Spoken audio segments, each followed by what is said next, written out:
안녕 형들. 20대의 경제적 자유를 얻고 싶은 두신이야. 오늘은 2025년이 기대되는 NFT 소개할게. 바로 두들인데 요약하자면 나는 두들이 넥스트 퍼치 펭귄이 될 수도 있다고 생각해. 두들의 기본적인 내용은 이전 영상 참고하면 좋을 것 같고, 우선 두들의 감성을 이해할 수 있는 스토리를 소개할게. 작년 3월 두들 코파운더 부피가 이제 두들은 NFT 프로젝트가 아니다. 우리는 그 이상을 추구하고 싶다. 투기적인 요소를 넘어 제품 시장 적합성, 실제 문제 해결, 동기부여된 사용자 유치 등을 추구하며 두들은 선도적인 미디어 프랜차이즈가 되는 것을 목표로 성장할 것이다라고 선언했었어. 두들은 모든 홀더를 위해 경험과 제품을 계속해서 줄 것이지만 마음에 안 들면 바닥에 팔고 떠나라 라는 말을 마지막으로 말이야. 두들은 NFT 프로젝트로 시작했지만 그 당시에 추구하는 방향성, 낭만과 자신감을 한눈에 알아볼 수 있는 코파운더 부피의 트윗이었다고 생각해.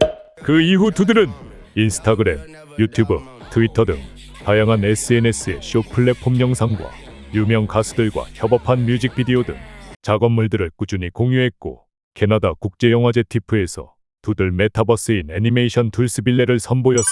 이 외에도 지샥 시계 브랜드와 협업, 아디다스와 의류 협업, 유명 아이스티 음료인 아리조나와 협업, 맥도날드와 맥커피 협업, 페럴 윌리엄스의 굿모닝 음원 발매 등 웹2 쪽 비즈니스도 잘 이끌어냈어.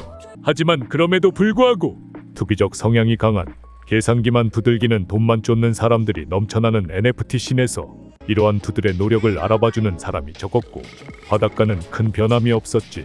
그러다 12월 초 어느 날 두들 파운더인 번트토스트의 트위터에 이빨을 꽉 깨무른 듯한 트윗이 올라왔는데, 난 망할 것을 바꾸고 있어. 난 충분히 봤어. 내년에는 다를 거야. 내년에는 더 나아질 거야. 너는 거칠어질 권리를 얻어야 해. 그리고 우리는, 이 멘트에서 나는 어떤 감정을 느낄 수 있었냐면 두들이 추구하던 낭만, 23년 코파운더 부피가 말했던 그 낭만을 포기하겠다는 뜻으로 들렸어. 그리고 오케이, 이제 너네가 원하는 대로 바닷가를 위해서라면 비열한 짓도 해줄게 같은 약간 악마에게 영혼을 파는 그런 느낌을 받았어. 그리고 아니나 다를까 저 트윗이 올라온 지 3일 뒤 번트토스트의 트위터에 게시글이 올라왔어. 그 콧대 높던 두들이, 우린 선도적인 미디어 프랜차이즈, IP 위주의 확장을 고집하던 그 두들이 낭만을 포기하고 두들은 NFT라고 인정했지.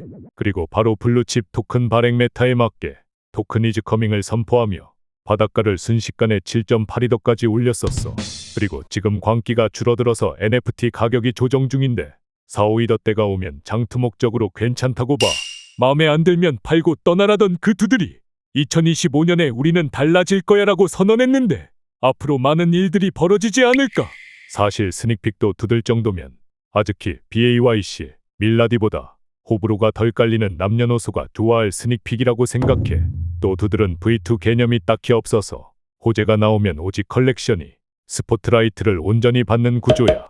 그리고 두들이 가진 커뮤니티 파워로 웹3 프로젝트들과 파트너십을 하고 홀더들에게 에어드랍을 챙겨준다거나 바이백을 한다면 우상향하지 않을까 생각해.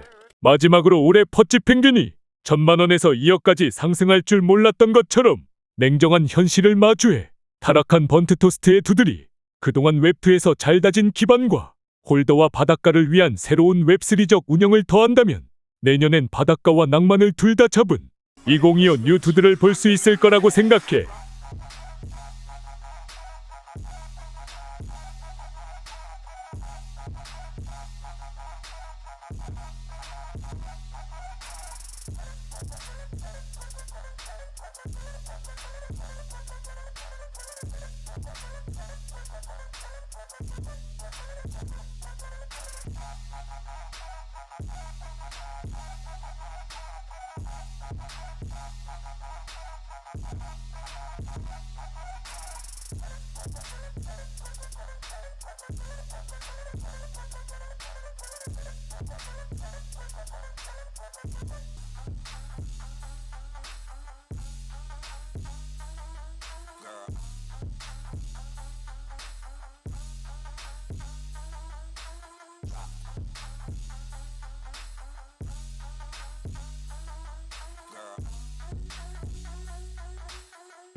형들 투자는 본인 선택.